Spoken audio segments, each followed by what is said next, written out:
continuing on with our exploration of absolute value. Let's try this one relatively fast. Let's see what we got.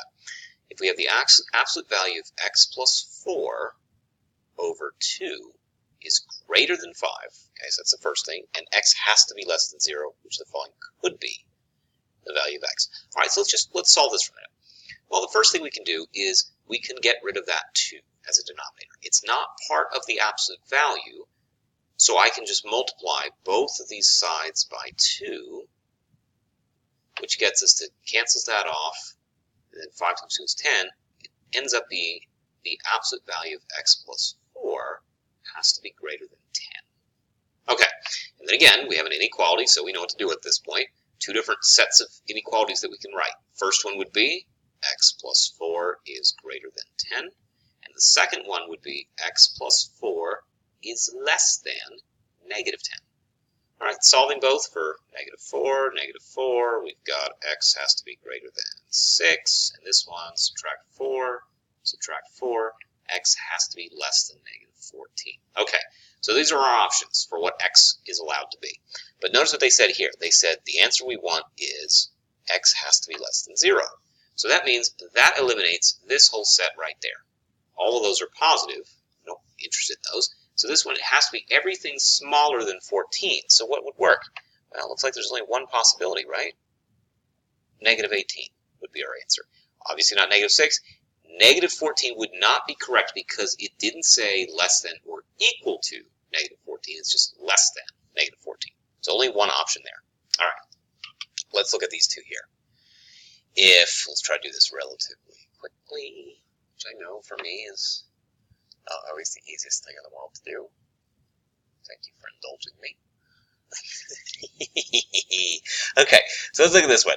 If 3x plus 7, absolute value, is greater than 2x plus 12, which of the following is true? Well, let's just do exactly the same thing. We know that we're going to have two different inequalities to solve for. 3x plus 7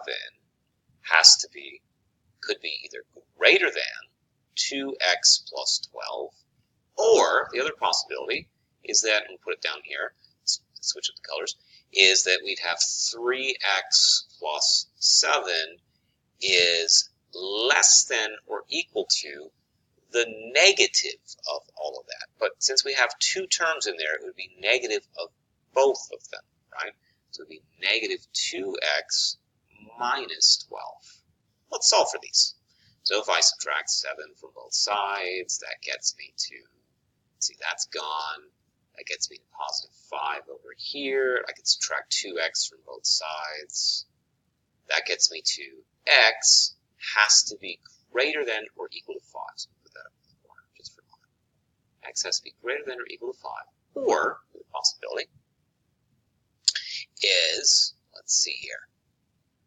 And the other possibility is if we subtract 7, take away 7 from both sides here, that gets us to negative 19. And I add 2x to both sides, that gets me to 5x is less than or equal to negative 19. We divide both sides by 5.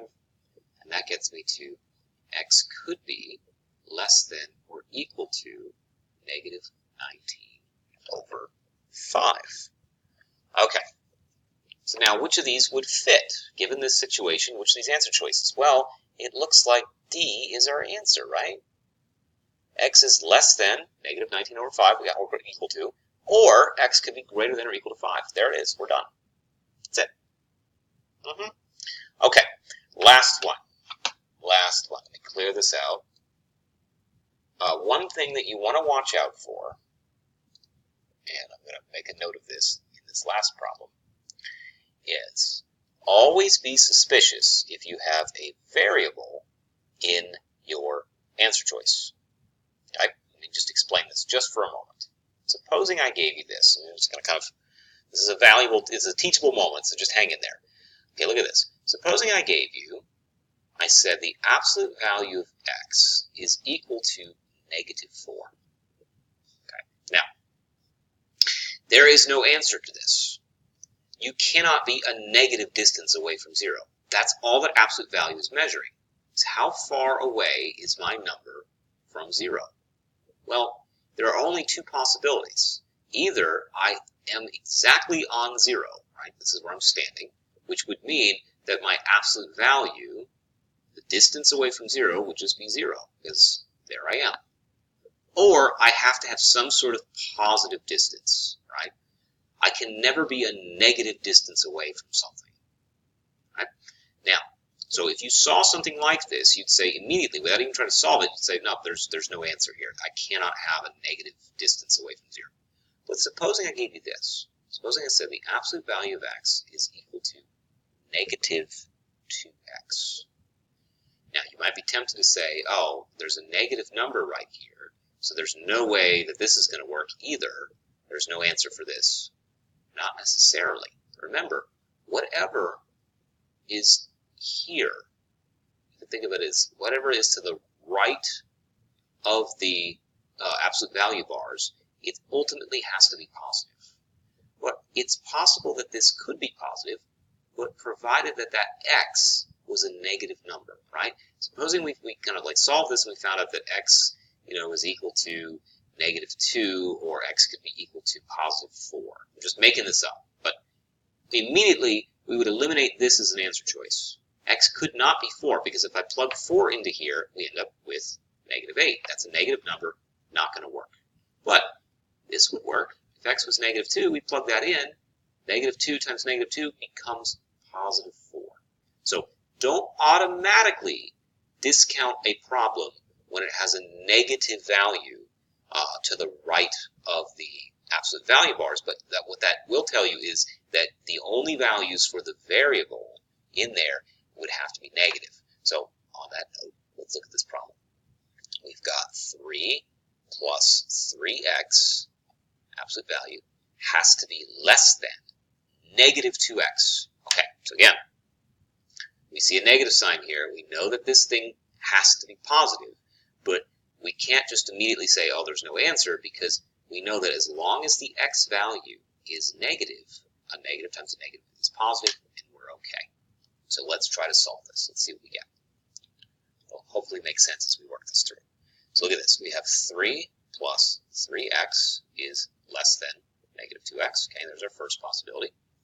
And then the second possibility would be 3 plus 3x. Again, switch the sign or the direction of the inequality and switch the sign greater than positive 2x. Let's solve for this. Let's see. If I add 2x to both sides, we end up with, and then subtract 3 from both sides, hopefully you see this, we end up with 5x is less than negative 3, or x is less than negative 3/5. Okay, that's the first possible set of values that we could use for x. And the second one, let's subtract 2x from both sides. That gets us to, and subtract 3, so if you can kind of pause and see, I should end up with, I would end up with x is greater than negative 3. So we have something like this. We have x can be greater than negative 3, or it could be less than negative 3/5. If I was to graph that, we've got something like this. Negative 3 over here, negative 3/5 over here, and x can be anywhere in between those sets of numbers. Okay, so that's asking us, let's compare the quantities here, a or b. Now, hopefully, it should make sense. B would always be larger. 4 is further away from 0 than any of these things, right? Because it's asking the absolute value of whatever x could be compared to positive 4. 4 will always be a larger quantity. Okay, that ran a little bit long. We're going to pause there, but hopefully this made sense.